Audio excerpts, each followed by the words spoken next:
थोड़ा ऐसे हो जाओ। हाँ, अब थोड़ा ऐसे हो जाओ, थोड़ा फैलिए। इधर देखो।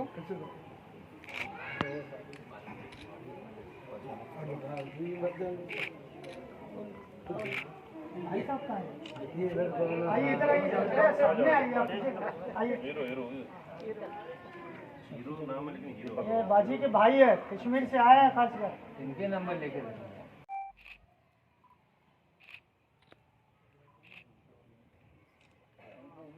औरंगजेब है जिन्होंने अखंड भारत पर शासन किया।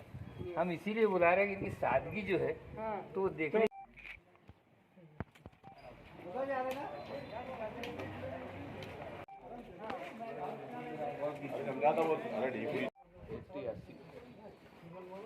देखो इधर देखो।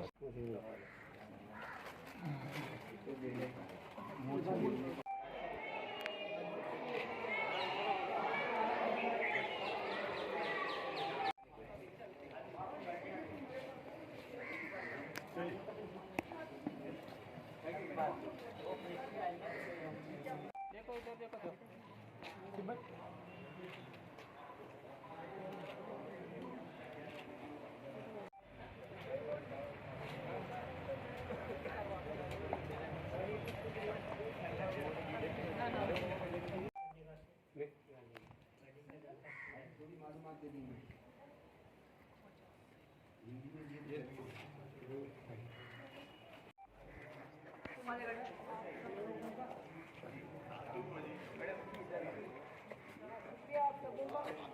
सलामत रखे।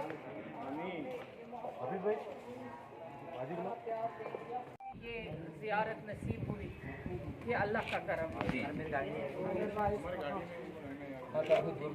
काफ़ी दूर का फासला है, जो हमने सुना भी नहीं था इसके बारे में। जो लोग ये लोग चाहते हैं बुला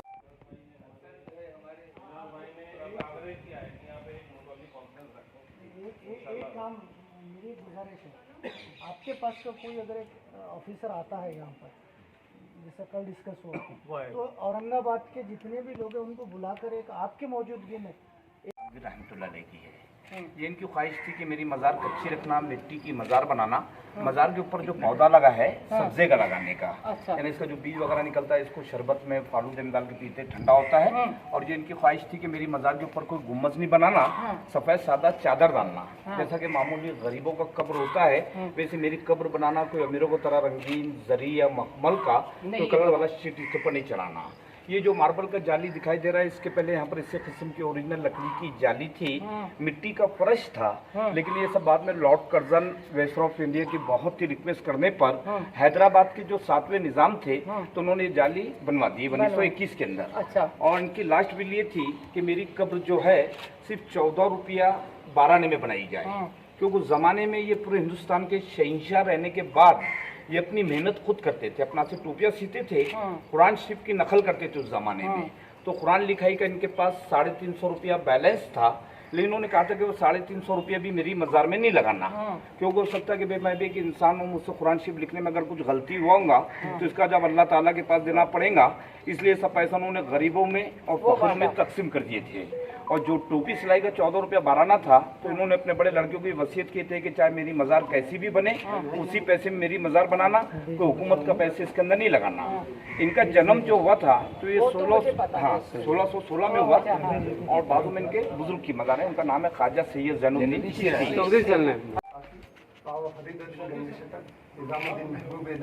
सामने जो दादा ख्वाजा बुरहानुद्दीन उनको अता करके दीन के काम के लिए दक्कन भिजा दिया गया, उन्होंने ये बुजुर्ग अता करे, इनका नाम है ख्वाजा जैनुद्दीन।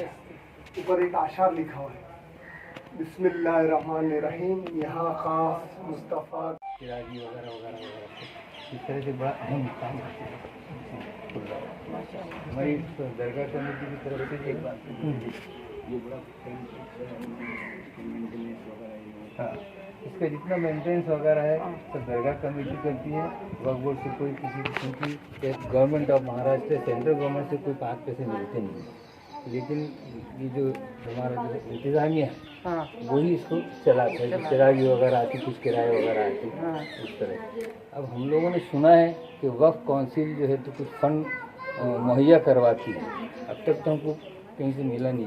अगर ये लोग देते तो हमारे पास में जगह वगैरह काफ़ी है, हम स्कूल और खासतौर से हमारे जो जहन में दो चीज़ें हैं वो है इस दरगाह के लिए एक यात्री निवास, तो जैसे अजमेर में ख्वाजा मोइनुद्दीन चिश्ती है, दिल्ली में निज़ामुद्दीन चिश्ती, उन्हीं फैमिली के ये आखिरी चिश्ती है। इनको डेथ होके 672 बरस हो गए। औरंगजेब रहमतुल्लाह अलैह को डेथ होके 312। औरंगजेब साहब को जो तकलीफ था, सारा हिंदुस्तान घूमे, कहीं तकलीफ दूर नहीं हुई। अजमेर शरीफ है, वहाँ रखे बाद वहाँ से हुक्म हुआ कि 22वें ख्वाजा के पास जाए। इसलिए वहाँ से जब यहाँ पर आए, आने के बाद में सलाम अर्ज किया, सलाम का जवाब मिला। उसके बाद में मज़ार शरीफ पे हाथ रख के अपना रूहानी पीर मांगा। उनकी जो तकलीफ थी यहाँ पे दूर हो गई, सुकून चैन सब यहीं पर मिला। इसलिए उन्होंने अपने बेटे से वसीयत करे कि हिंदुस्तान में अगर मेरा कहीं भी इंतकाल हुआ तो मेरे पीर के कदमों में लाके मुझे दफन करेगा।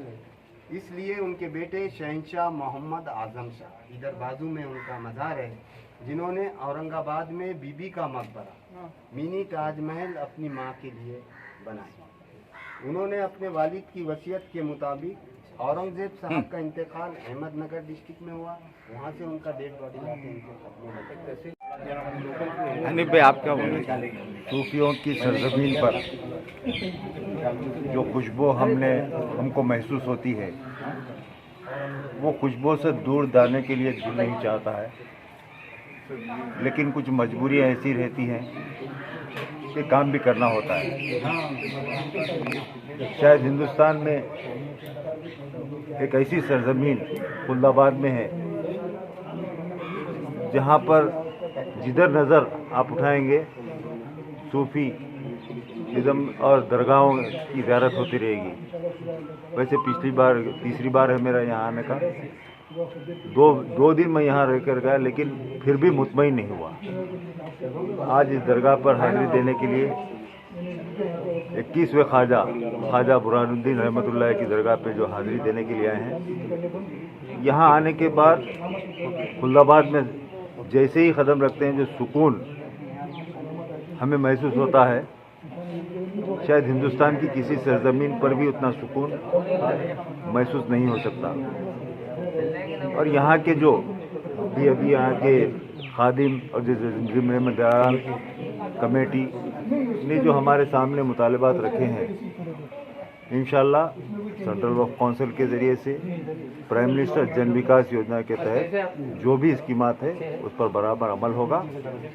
और ये जो रिप्रेजेंटेशन दिए गए हैं, वो रिप्रेजेंटेशन ले आने के बाद हम हमारा जो रिपोर्ट होती है, वो रिपोर्ट में ख़ास तौर से इसको मेंशन करेंगे और जल्द से जल्द उसको अमली जामा पहनाने के लिए हम पूरी कोशिश करेंगे। सर, आप कहाँ से बिलोंग करते हैं? मैं हैदराबाद से हूँ, तेलंगाना स्टेट से मेरा ताल्लुक़ है। जैसे हम सेंट्रल वक्फ काउंसिल की टीम पूरी आई है, हनीफ साहब हमारे साथ हैं, सेंट्रल वक्फ काउंसिल के मेंबर हैं, हमारे वसीम खान साहब हैं जो सेंट्रल वक्फ काउंसिल के मेंबर हैं, और मैं हूं कश्मीर से, ये महाराष्ट्र से हैं और तेलंगाना से हैं हमारे हनीफ साहब। हमारा मकसद है कि जितना अगर हिंदुस्तान में कहीं पे भी भाईचारे का जो पहले ही अलम आई है, इंसानियत की अलम आई है, वो हमारे सूफीज़म से आई है। जी। जहाँ पे ख्वाजा मोहिउद्दीन चिश्ती साहब ने यहाँ पे अमन का कदम रखा, तो उसी के साथ साथ अतराफ हिंदुस्तान के तमाम अतराफ में ये सूफी दीनी बुज़ुर्ग फैले, और इससे क्या हुआ कि अमन आया, रोशनी आई, और दीन की तालीम हमेशा हर कोने में फैली। और आज जहाँ पर हम हैं औरंगाबाद में, यहाँ आकर हमें औरंगाबाद के इस खुल्दाबाद में हैं, यहाँ पर हमें लगा कि वाकई में नूर यहाँ पे बरस रहा है, क्योंकि दीनी बुज़ुर्ग, सूफ़ी बुज़ुर्ग यहाँ पर खुद तशरीफ़ फरमा है। इन्होंने हमेशा दीन की तालीम दी, इंसानियत की, और हिंदुस्तान में इंसानियत की तालीम, अमन की तालीम यही सूफ़ी दीनी बुज़ुर्ग लेके आए। और हमें आज खुशी हुई यहाँ के दरगाह कमेटी को देखकर कि इन्होंने कितना अच्छा काम किया है, खुद ये सारा तामीर करवाया है और खुद काम कर रहे हैं। और हम चाहेंगे कि सेंट्रल वक्फ काउंसिल की तरफ से इनको पूरी तरीके से इमदाद मिले और वो ये जो हम स्कूल बना रहे हैं, जैसे हम स्कीम्स दे रहे हैं, स्कूल बना रहे हैं, हॉस्पिटल बना रहे हैं, जैसे इन्होंने अभी हमारे सामने ये रखा कि हम मुसाफिर खाना यहाँ पे बनाना चाहते हैं, तो हमारे वसीम खान साहब जो महाराष्ट्र के ही रहने वाले हैं, इनके सामने भी हम ये रखेंगे और कमेटी के सामने भी रखेंगे, ताकि इनको खुल के मदद मिले और ये खुल के अपने कौम की मदद करें इंशाल्लाह। शुक्रिया। वसीम साहब आप बोलेंगे। आज औरंगाबाद में आकर बहुत खुशी हुई। हम लोग सरकारी दौरे पे हैं, लेकिन यहाँ के लोगों में मोहब्बत और खुलूस कूट कूट कर भरी है। हमारे पास लिमिटेड टाइम है, लेकिन दिल करता है कि और 2-4 दिन यहाँ गुजारें और इंशाल्लाह बहुत जल्द औरंगाबाद को महाराष्ट्र क्या कर रहा है, महाराष्ट्र की सरकार क्या कर रही है, उसके बारे में मैं नहीं कहूँगा, लेकिन इंशाल्लाह सेंट्रल से हम ज़रूर कोई ना कोई सौगात यहाँ के लोगों के लिए देंगे। और यही हमारा मकसद है कि देश भर में जो भी हमारी वक्फ की प्रॉपर्टीज़ है या और कोई ट्रस्ट की प्रॉपर्टी है, उस पर हम लोग तामीर बनाएं, स्कूल, कॉलेजेस, हॉस्टल, हॉस्पिटल, ताकि अपने समाज के लिए, समाज के कामों के लिए इस्तेमाल हो। यही हमारा मकसद है।